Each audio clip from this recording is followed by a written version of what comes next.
Soy Javier Hortolaza. Gracias por estar con nosotros nuevamente. En nuestra unidad número 1, Historia del Antiguo Testamento, aprendimos en la lección número 1 acerca de la creación de la gran historia. Hoy, Samuel Grillo estará enseñando acerca de la creación de una nación, que es nuestra lección número 2. Oremos en este momento para que el Señor nos ayude a entender su palabra. Señor, te damos gracias por esta oportunidad. Te pedimos que tú nos hables y que podamos aprender de tu palabra. Que tu palabra, Señor, nos instruya para así, Señor, fortalecer nuestro conocimiento bíblico y podamos, Señor, enseñar a otros. En el nombre de Jesús te damos gracias. Amén y amén. Y ahora, con ustedes, Samuel Grillo.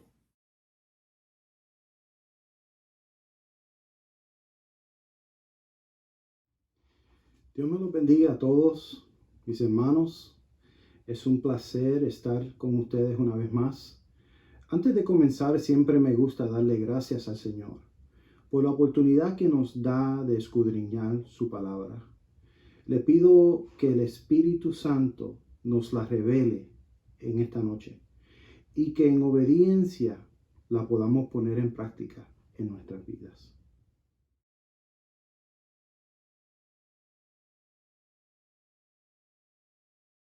En esta noche vamos a seguir con la lección número 2 de la unidad número 1, titulada La creación de una nación.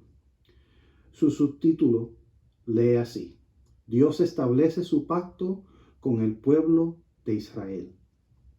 El texto áureo, o el texto de oro, como me gusta llamarlo, se encuentra en Deuteronomio capítulo 7, verso 8, y dice así: Sino por cuanto Jehová os amó, Israel, os he sacado con mano poderosa y os he rescatado de servidumbre.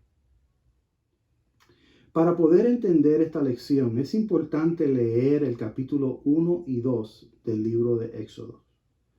Al hacer esto llegamos al inicio de la historia de Israel en la lección de hoy. Para beneficio de los que no lo han hecho, en resumen, el capítulo 1 comienza dándonos los nombres de los hijos de Israel, quien es Jacob.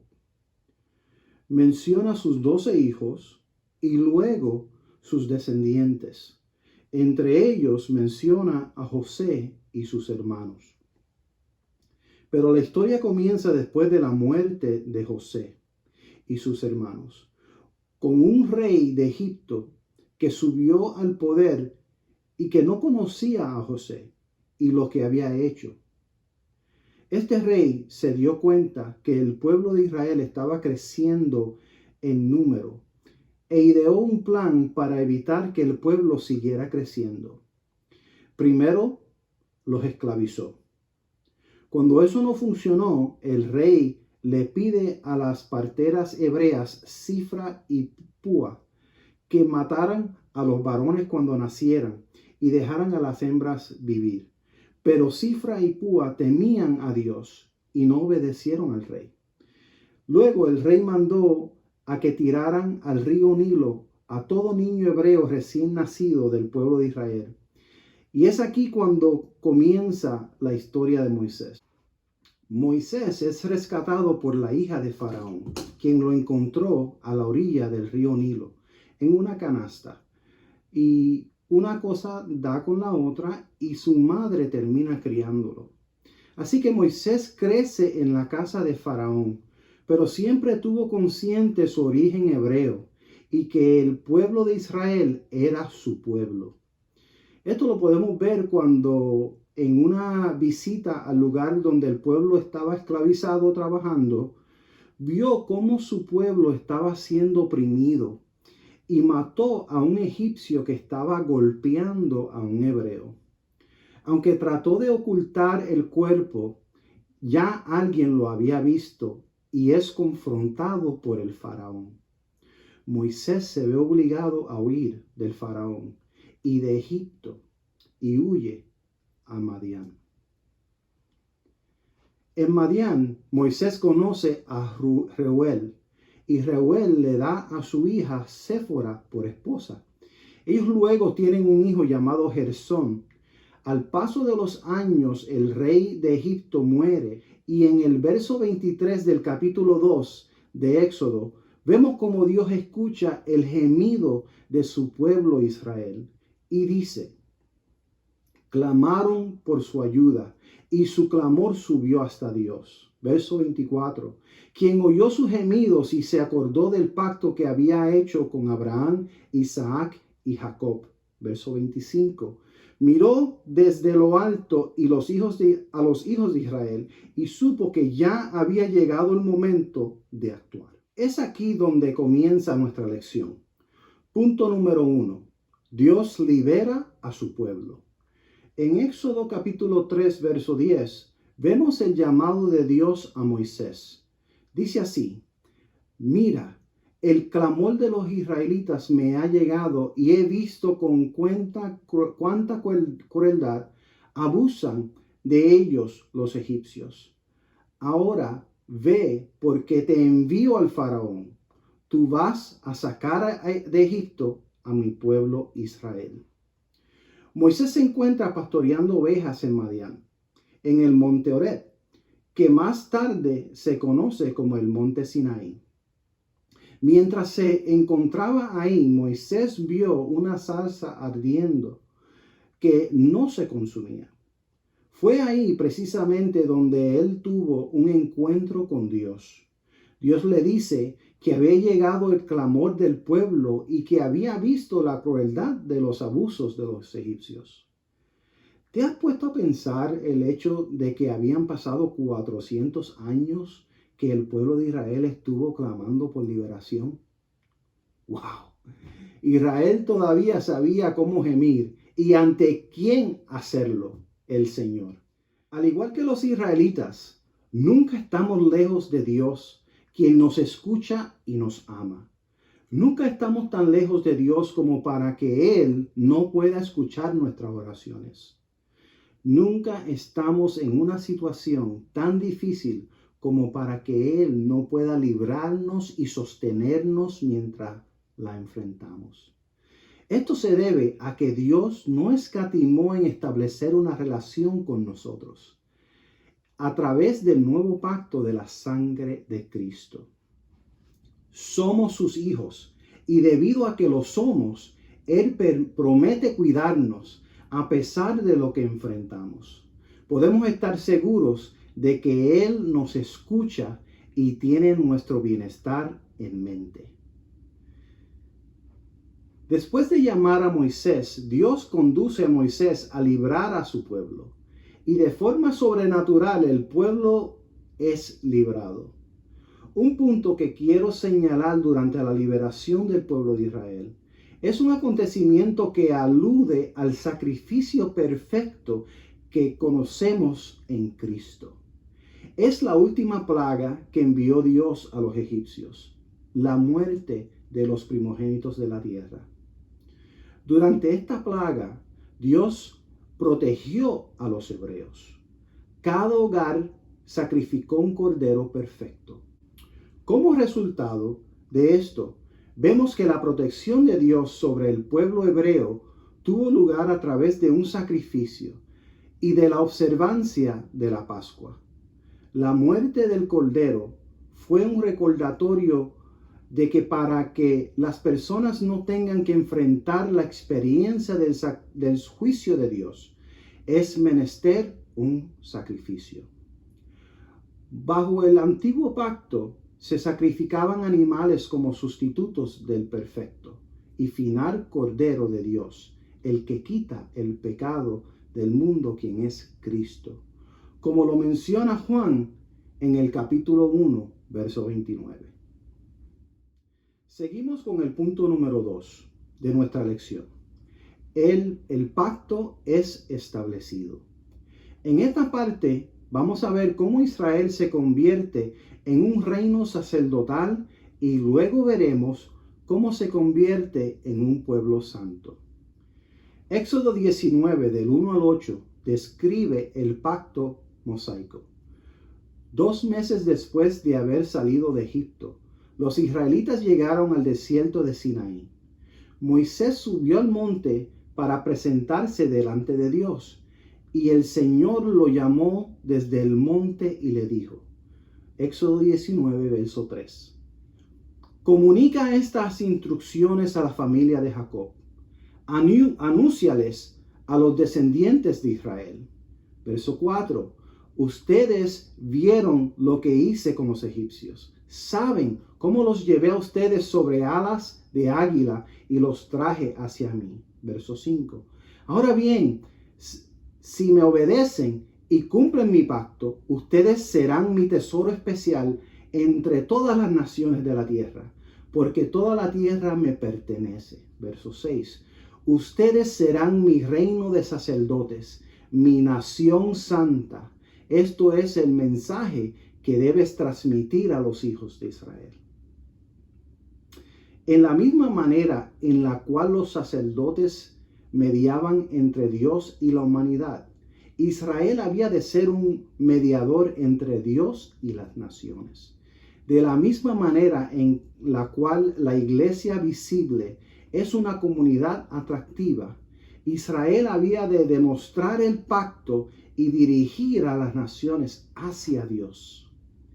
Además, en la misma medida en la cual Dios era santo, diferente y separado de su creación, Israel también había de reflejar a Dios, siendo una nación santa y diferente a las naciones que les rodeaban.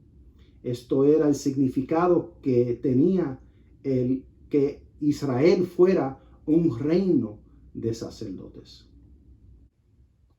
El sacerdocio del creyente se ejerce en todas y cada una de las esferas de la vida, desde las responsabilidades individuales en el hogar y en el trabajo y en la iglesia, hasta en las relaciones interpersonales. Todo lo que hacemos es adoración espiritual. Todo es sagrado. Nuestra labor como trabajadores, nuestro desempeño como estudiante, nuestra dedicación como esposos, padres e hijos son formas legítimas a través de las cuales ejercemos nuestro sacerdocio. El velo se rasgó y el camino se abrió. Somos sacerdotes y podemos acercarnos a Dios. Vivimos para adorar a Dios. Vivimos para su gloria. En este pasaje vemos que Dios le habla al pueblo desde el monte Sinaí y a través de Moisés le imparte un pacto condicional.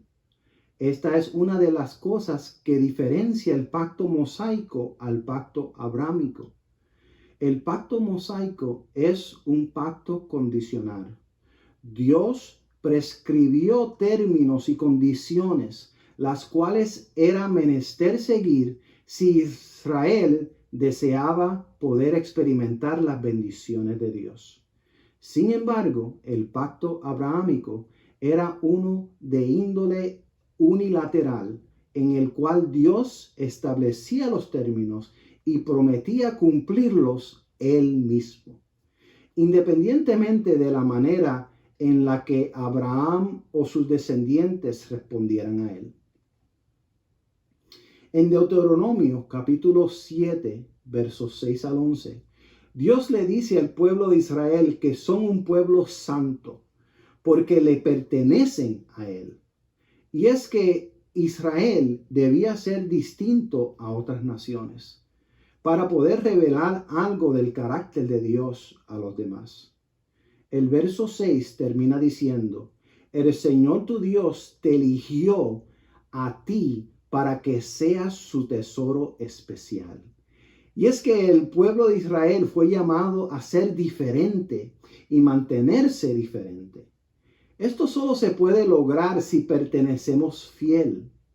No todos conocían y experimentaban su amor de manera personal ni respondieron a su amor y su fidelidad a su ley. El Señor dejó esto claro con los versos 9 y 10. Dice, reconoce por lo tanto que el Señor tu Dios es verdaderamente tu Dios. Él es Dios fiel, quien cumple su pacto por 1000 generaciones y derrama su amor inagotable sobre quienes lo aman y obedecen sus mandamientos. Pero entonces el verso 10 dice así, pero no duda en castigar ni en destruir a quienes lo rechazan. Verso 11, por lo tanto, obedece todos los mandamientos y decretos y las ordenanzas que te he entregado hoy. Aquellos que son partícipes del nuevo pacto han recibido de Dios el sacrificio único de su Hijo, a través del cual Él solidifica su relación con los cristianos. No hay más sacrificios por los pecados. Sin embargo, cuando pecamos, el Señor nos invita a arrepentirnos. Si usted ha pecado y no se ha arrepentido, es importante que sepa que el Señor le ama y está preparado para perdonarle y que sus brazos están abiertos para recibirle. El último punto trata de la herencia de Israel, la cual fue afirmada y alcanzada con la ayuda de Josué. La lectura de este punto se encuentra en Josué capítulo 1, versos del 1 al 9. Aquí Dios llama a Josué y en el verso 2 dice así, mi siervo Moisés ha muerto, por lo tanto ha llegado el momento de que guíes a este pueblo, a los israelitas, a cruzar el río Jordán y a entrar en la tierra que les doy. Josué aparece en el libro de Éxodo, Números y Deuteronomio. La razón es que desde joven estuvo al lado de Moisés como ayudante. Esto lo fue capacitando para el momento en que Dios lo llama para conquistar la tierra que Dios le había prometido. Al final del libro de Josué, en el capítulo 24, vemos cómo Josué dirige a Israel para reafirmar el pacto que Dios había hecho. Aquí lo vemos en función de profeta de Dios por la forma en que comienza su mensaje al pueblo al decir esto. Esto dice el Señor. El objetivo principal del mensaje de Josué al pueblo era guardar su parte del pacto mosaico.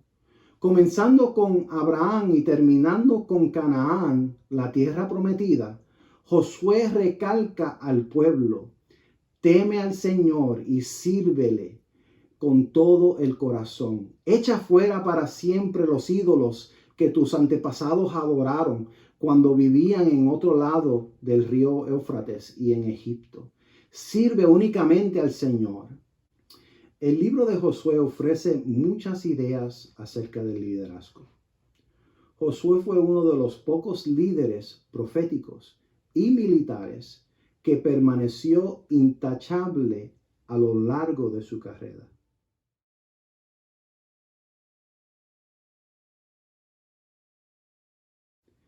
Me encantan los estudios de este trimestre. Siempre ha sido mi pasión estudiar la Biblia en forma total desde Génesis hasta el Apocalipsis. Y es que cuando miro la Biblia de esta manera, puedo comprobar que es un libro escrito por Dios para nosotros. Claro, sabemos que Dios habló a través de los autores que escribieron siendo inspirados por el Espíritu Santo. Pero la unidad que encontramos y el mensaje singular que aparece de principio a fin en la Biblia es lo que me convence que la palabra de Dios es real, es viva y es para mí y es para ti. Seguimos estudiando este gran libro escrito por Dios y el mensaje que tiene para nosotros a través de estos estudios. Les aconsejo, no se pierdan ni una lección. Que Dios los siga bendiciendo a todos. Gracias, Samuel, por esta hermosa lección. La próxima lección número 3 se titulará La dinastía de los reyes. Acompáñenos para la próxima lección y sabemos que Dios te va a bendecir en gran manera. Oramos para que el Señor en esta semana te bendiga, te fortalezca y te dé salud, para que así usted nos pueda acompañar. Hasta la próxima semana. Dios les bendiga.